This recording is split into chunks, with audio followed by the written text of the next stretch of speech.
And we are live. Welcome to another episode of The People Ask About Web3.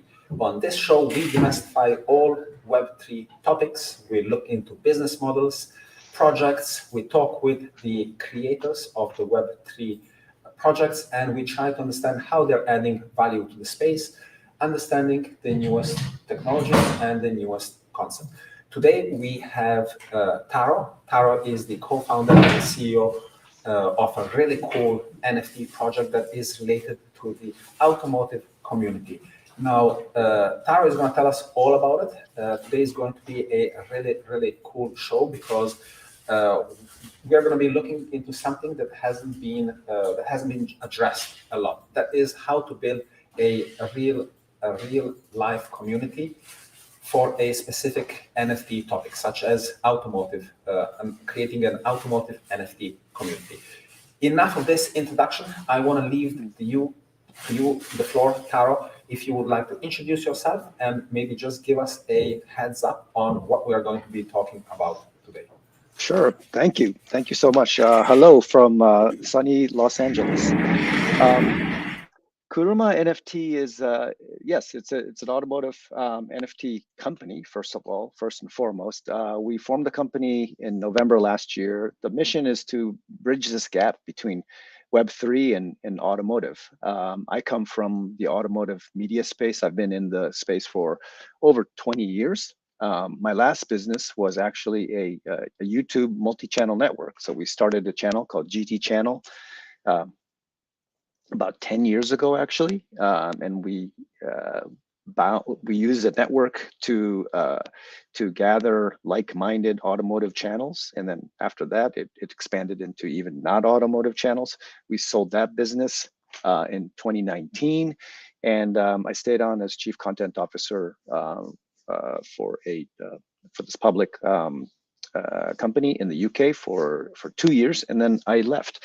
And when I left, it was right around the time where NBA Top Shot and the NFTs were exploding last year, and I felt that no one in the automotive space was actually embracing Web3 and using it and for marketing or to engage with their customers and fans in a deeper way. So we set off to do it ourselves. I'm the co-founder. My two other co-founders are one guy is Sam Mitani. He was the international editor for Road and Track, so he's our content pro. He's a VP of content for us. And then my other co-founder is someone you guys may know. His name is Sung Kang. He plays Han in the Fast and the Furious movies. So he's our brand ambassador, and he's one of my co-founders. And we have about 6 other guys, gals and guys that are on the team, marketing, social, IP advising. Yeah, we're and everybody's been in the automotive space, so we're sort of leading the way in the automotive space in Web3. That sounds awesome. Thank you for that introduction. Sounds like you guys have a really solid team to approach this project. And one of the main things in any project, especially in Web3, is the team. If the team has the right skill, if the team comes from the right background to create what you guys are doing. So tell us a little bit more about NFTs and the automotive industry. How are NFTs connected to building a community in the automotive industry? Yeah. So initially, when we launched, I wanted to launch a automotive focused NFT marketplace, which we did on Solana in April, and through our relationships and connections throughout the years, we were able to launch a project with Racer Magazine. Racer Magazine has been around for 30 years. They are the sort of the top tier motorsport media outlet here in the U.S. So they have a paper magazine. They also have a digital version, and the digital is a bigger business for them now. But they do have these beautiful magazine covers that are illustrated by an artist, Paul Leggett.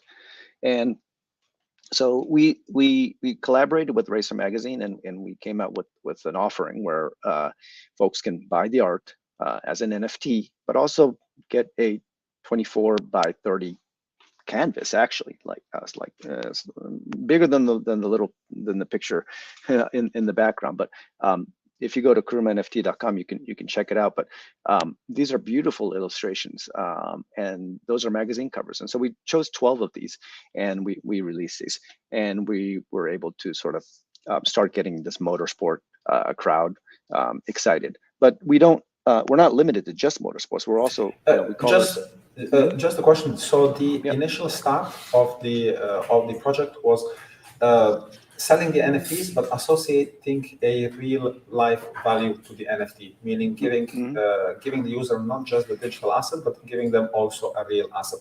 How did this work? Did they have to sign up to a web page? How did they leave their address? How did the whole process work? Because usually when you're purchasing an NFT, you just purchase it with your wallet, and that's kind of pretty much it. How was this different? Yeah, so it's different in a way that we're the target audience are automotive enthusiasts and not NFT enthusiasts, right? So we had to make it as simple as possible and as easy as possible. And that's sort of been our mission, to make this as frictionless as possible. That has really been our theme of everything we do, because even like talking with my friends, getting them onboarding folks to understand, first of all, crypto and a crypto wallet, and then minting and things like that is there's a pretty high hurdle. The person has to be very, very motivated to finally get to that point.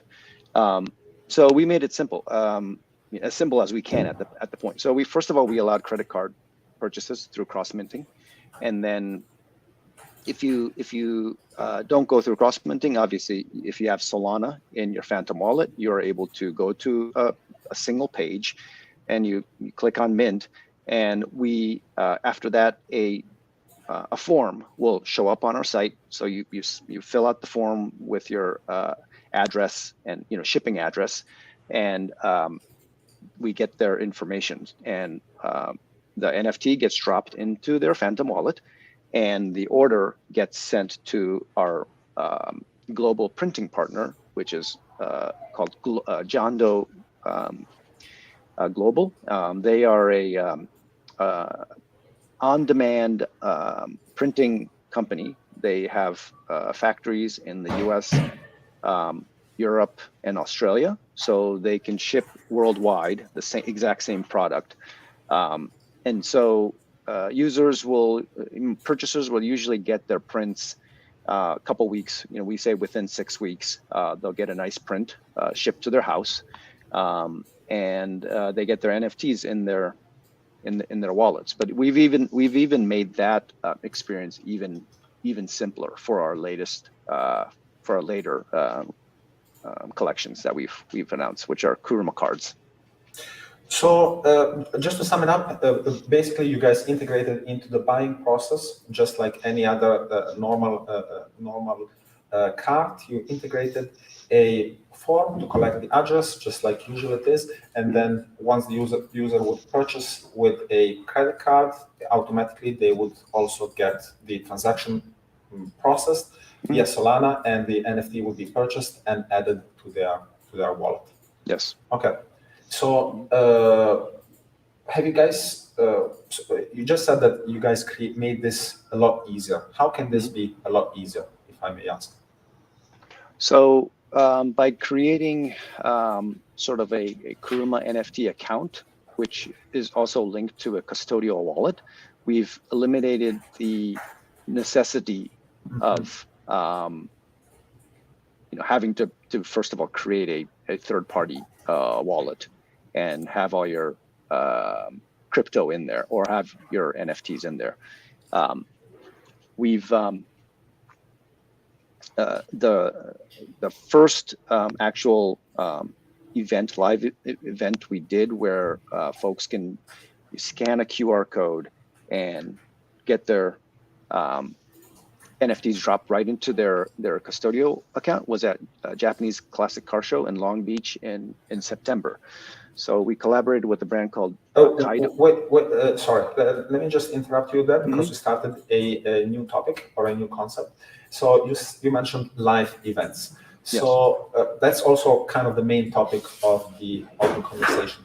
Let's back up, take it a Mhm. step backwards. So what does it mean to create an NFT community via live events? I imagine that Oh yeah. it's because automotive guys, and you said it also previously, they're not that into NFTs. They don't know much about NFTs, but they love cars. So they go to Mhm. car shows, and you guys said, all right, let's go to car shows, I guess, and Mhm. let's create an NFT community there. More or less, right? Yes. So So how does whenever that work? whenever you whenever you're creating a community, I think you're talking about passion groups in general, right? So whether it's gaming or anime or or whatever, um, your fandom is, it could be sports or basketball or whatever. There's a real life um,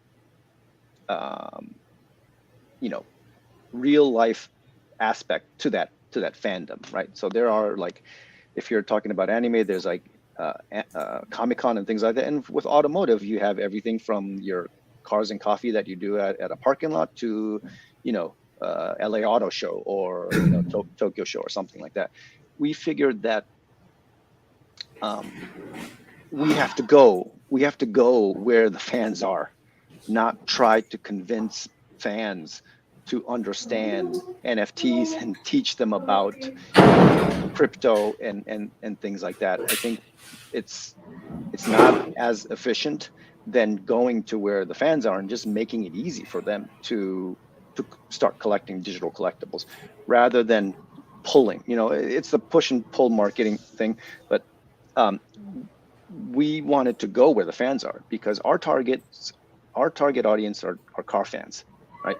We know that car fans would like our offering, and once it's easy for them, it would be easy to collect and be part of whatever we're offering. That's a great approach. Let's not bring the fans to us. Let's go to where the fans are gathering. That's Mhm. basically, I have identified my target buyer. I know who they are, or my target user. I know what they like. I know where they're hanging out. Let me go and meet them where they're hanging out. That's Yes. that's that's being very specific Mhm. about your audience. Now, how do you engage with them at these events? Do you set up a stand? How do you attract them about to NFT cards instead of being interested in cars that they came to look at? So one of the key things to do, like I mentioned, is to offer something that car fans are there for, right? So they're there to see cars. They're there to meet their favorite drivers or their, celebrities, for example, right? They're there for a reason. So we collaborated with those reasons, right? So at Japanese Classic Car Show, they're there to see Japanese classic cars, right? There's a brand called Kaido House, which makes die-cast models, these beautiful die-cast models of Japanese classic cars. And so we collaborated with Kaido House and decided to offer our Kuruma cards with the Kaido House logo for free, only to the people who actually showed up at the event. So once Kaido House started selling their products at the show, we just set up a little stand next to their checkout counter with a QR code, and so they would purchase the diecast or merch, and they would just come over to the side and scan uh, their a QR code, and they would be able to download a Kaido House Japanese Classic Car Show card. So in that sense, it was very similar to a POAP, um, and we work with the brands to um, to do this. So the audience, the fans, don't have to pay for anything at the events. At least so far, the ones that we've done. The second one we did was Falcon Tire. So Falcon Tire was doing an autograph signing with their drift drivers. So we made 4 driver cards with their faces and their cars. Um, Fans lined up to get posters, And then after they got their posters, they went over to the side and they were able to sign download a driver card. One of the 4 drivers, you get one. Some of them were rare. We gamified the experience. And we also had Falcon Tire VIP cards for their dealers, employees, and VIP guests as well. 200 cards, gone, very quickly. And then at the SEMA show, this was our third and final one we did just a week and a half ago. This was with Hot Rod Magazine. They were at the SEMA show. They had a booth. They announced their digital, all the archives are going to be on digital, and to commemorate that, we have these NFTs that we partnered with Kuruma NFT, and it was a very simple process as well. They signed up for it, and then they were able to get a free Kuruma card NFT. So I think the key for us has been to just sort of round it up, is to collaborate with brands that already have fans, right? That already want there's a demand for the product that we're offering, and just making it simple for the brands and for the customers, because they're already there to, they're fans of Falcon, they're fans of the Kaido House, and they're fans of Hot Rod Magazine. That's why they're there. So it's not a very hard sell. I understand. Basically, don't do it alone. Do it with a partnership, or do it with a company that is already established, that has a user base, that has buyers, that has a following, that has fans, etc., that are willing to purchase a product. And once they purchase the product, you bring them into the crypto world with a free NFT or with an associated card like you guys provide. And by getting a real model, they get a NFT also, and then they are curious to figure out what is this kind of unique thing that I also got that is a NFT, and that right now maybe I can also sell later. What are you guys experiencing any problems or with the NFT market right now, or what are your views on how the NFT market is impacting you, and how are you guys adapting to that? Yeah, so the first speed bump we hit was in April, when there was sort of the crypto crash, as people like to call it. That affected us in terms of the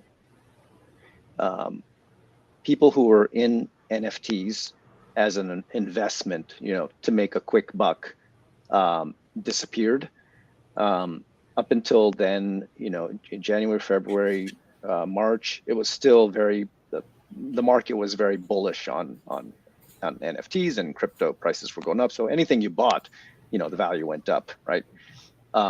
The week that we launched our first NFT, the crypto crash happened. So in that sense, we didn't get the folks who were just in it to buy an NFT as a hype thing.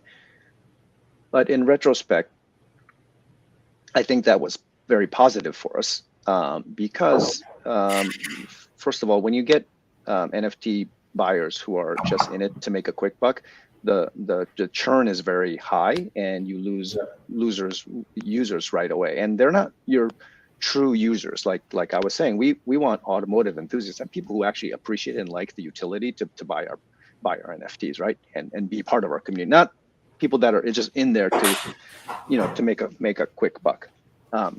So the community that we've created is really everyone holds on to their digital collectibles because they actually appreciate the artwork or the utility that we're offering.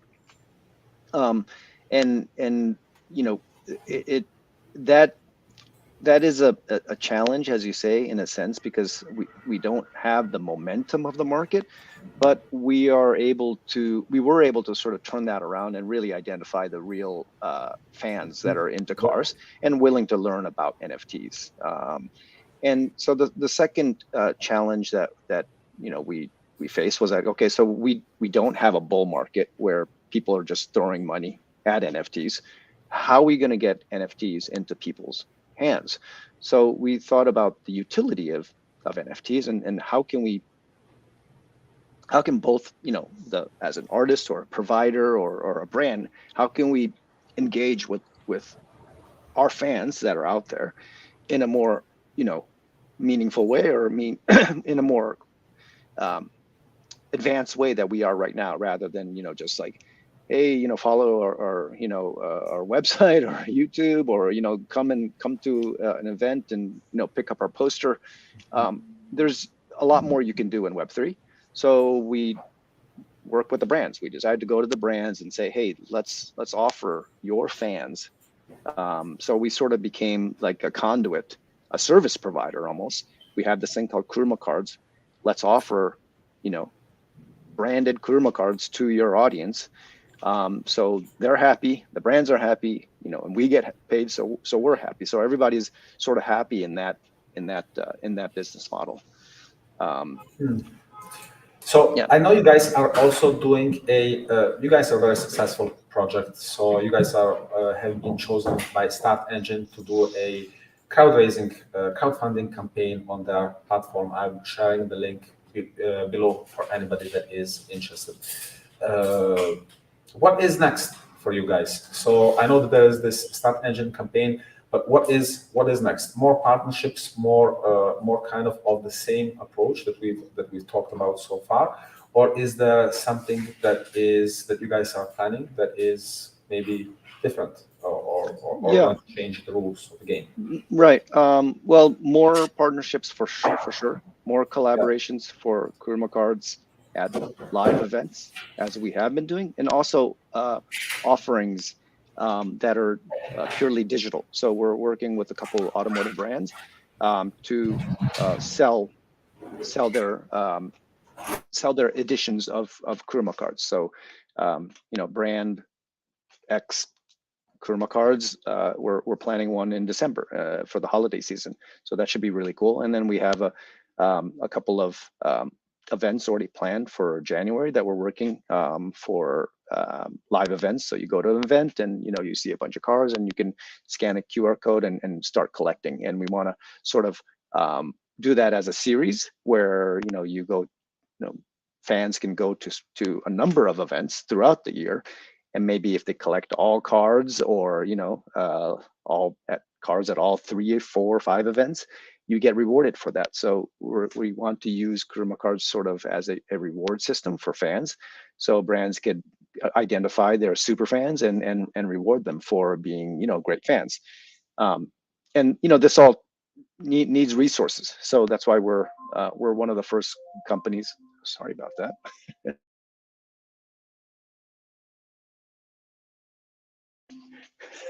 Give me 1 second. No worries. So there you have it, ladies and gentlemen. So this is how, summing it up, this is how you guys were able to create a community for the NFT and automotive space. Basically, creating partnerships, going to where the fans are, creating a utility that the fans already want, associating an NFT, and making it easy for the user to purchase it, really easy, without having to get wallets, learn about crypto, and so on. I want to ask you one final thing. I want to ask you if there is anything that we didn't talk about that you would like to mention or say that you think that the listeners should hear about. Yeah, I think coming from the Web 2 world and YouTube, and Web 3, the real difference is that when I was running my automotive YouTube channel and multi-channel network, MCN, on YouTube, the fans that supported us from the beginning, they never really felt ownership in the brand like they do with Web 3. And I think that's the really big difference between Web 2 and Web 3, where your fans can really be involved sort of as a stakeholder of the brand. So with Kuruma NFT, our community is a lot more engaged and feel this sort of community. And I think that's that was the main theme of today's conversation. But the Web3 fans and Web3 communities feel ownership in the brand. I think that really says it all. And our Start Engine campaign is sort of an extension of that.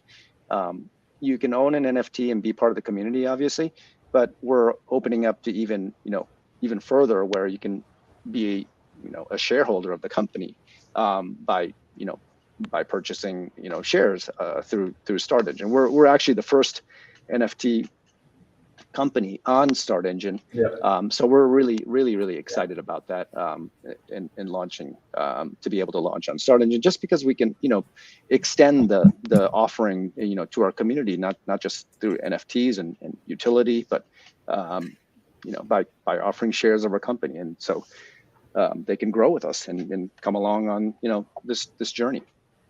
And that's a really cool thing, to be finally that an NFT company is recognized on a platform like Start Engine.